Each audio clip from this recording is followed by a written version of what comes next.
Why, hello there, and welcome to the Weekly Bass Tip.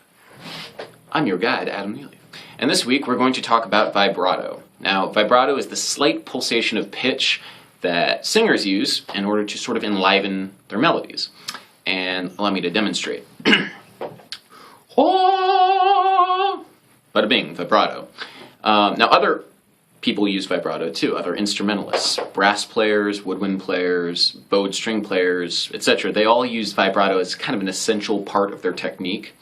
For us, as bass guitar players, it's not quite as essential, mainly because when you do it low, it's not quite as dramatic and it doesn't quite have that expressive quality to it that it might on a violin. However, we can still take a look at the several options available to us. In fact, there are two. There are two kinds of vibrato for us on bass guitar. There's vertical vibrato, and then there is horizontal vibrato. So let's first take a look at vertical vibrato, which means up and down. We're changing the pitch by pulling the string and pushing the string against the fret.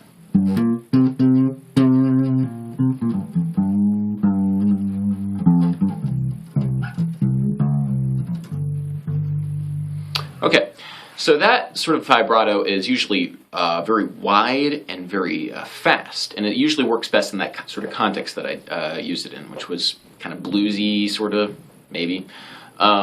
It doesn't work quite so well for sort of simple melodies that you want to enliven, because whenever you have a wide, fast vibrato, it has kind of a comical effect.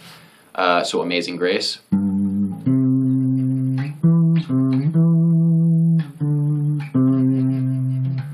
Oh yeah, oh yeah. Feel the Spirit of the Lord. I think we're all saved after that one. So what would you use for a sort of a simple melody that you want to enliven?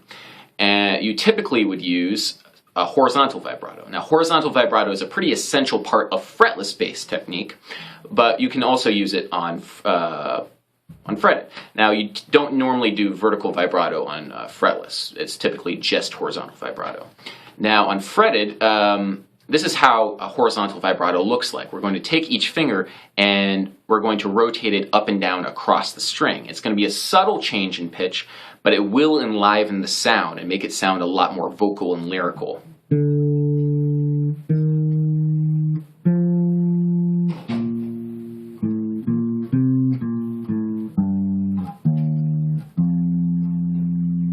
And when you're practicing it, you want to get a very even response from each finger right here, like this.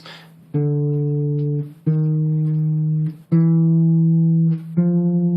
the pinky is usually the one that requires the most work, just because it's a little awkward, at least to work with it and go back and forth.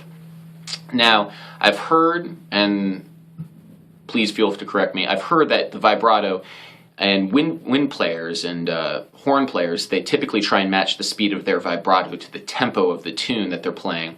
I've never really worked with that, but that's an idea that you can try and think of. In other words, a slower piece might use a very slow vibrato, and a faster piece might use a fast vibrato. Anyway, there we go, vibrato. Oh!